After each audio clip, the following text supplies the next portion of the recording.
For the past 3 months, I did a video series on my new 257 Weatherby. 3 months ago, I made some goals, and I feel like I've achieved just about every goal that I've made. Starting with, we were able to get a decent load with the 101 grain LRX. It was sub MOA. And then I was absolutely floored when I decided to try the hammer bullets.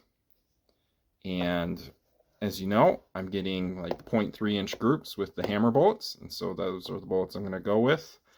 And I'm getting insane velocities, 37 to 38, 50. And so I feel like it's time to wrap up 257 Weatherby. Of course, I'm going to shoot it a lot more.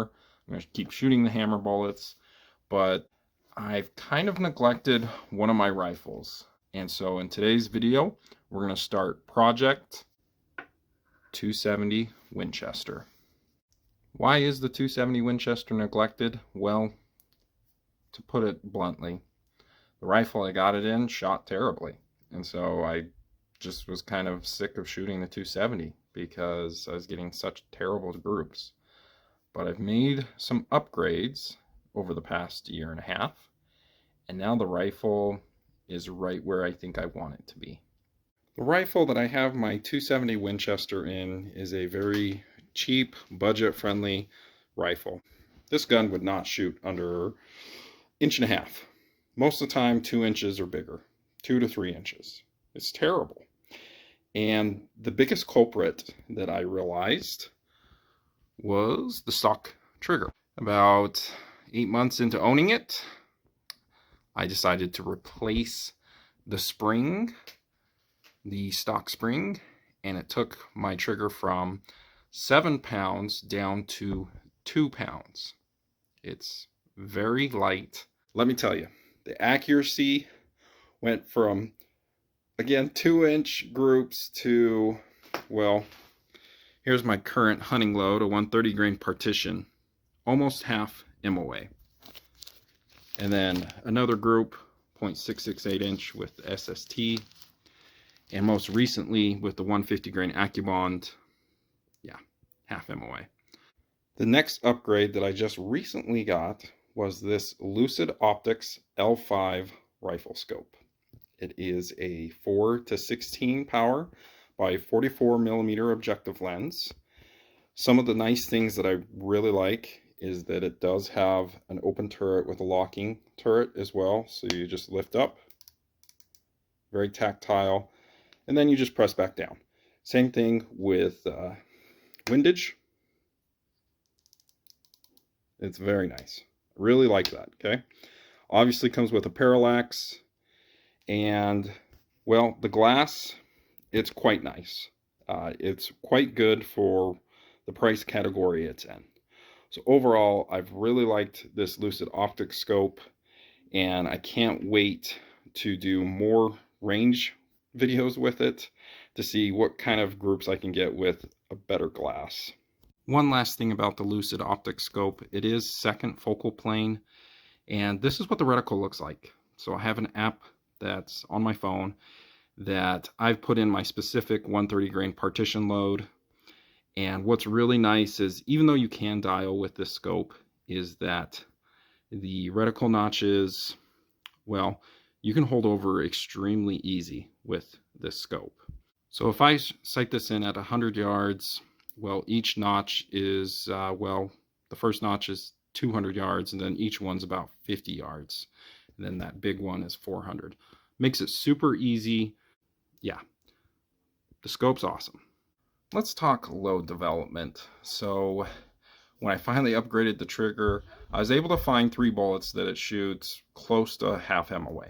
Number one is the 130 grain partition, which is shooting extremely accurate, almost half MOA. There's only one problem. I'm almost out of bullets for this one, and they're extremely hard to find, the partitions are. And this specific load's going pretty slow for a 130 grain. It's going 2,950 feet per second. I think I want, well, I just want more velocity with a 130 grain. Now I do get more velocity with this SST.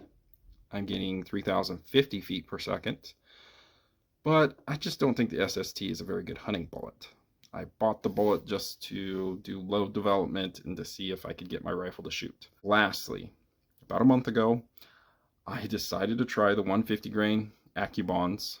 I had a few left, and I got half MOA. Here's the problem.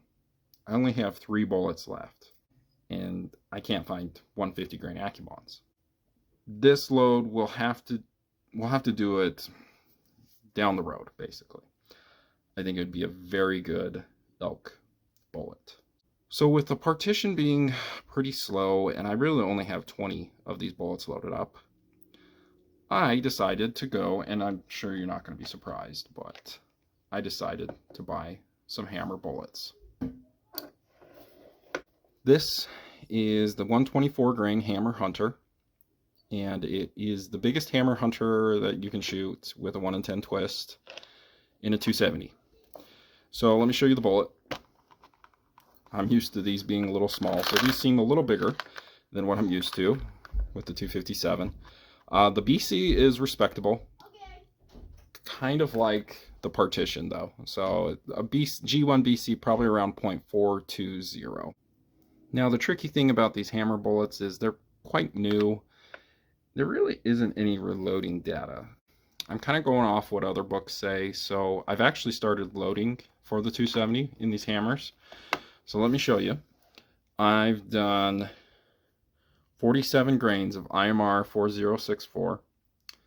I loaded it basically to 3.320 inches. Hammer recommends that the bands that they have, well, they're in the neck at least 3. Which is what I've done. As you can see, I think I have the 4th one in there as well. So that kind of gives you an idea of how far the bullet hangs down, just a little past the neck. So 47 grains is a bit mild. I'm using Hornady reloading data, and the max is I think around 48.5 or something like that for 130 grain. This is a 124 grain. I did 47, 48, and 49 for now. And then I'm going to try some other powders too, because IMR 4064 is not really like the fastest powder. Well, it's not a really high velocity powder, you would say. Let's talk goals for the Project 270 Winchester. Now, I only really have 2 goals. Number 1, get a load under half MOA. And I was able to get that with my 257 Weatherby quite easily. I'm thinking that I can do the same with my 270 Winchester. Goal number 2 is get a load over 3,200 feet per second. I think that's going to be pretty easy to do as well, because hammer bullets like to run fast, and they usually go a little bit faster than other bullets.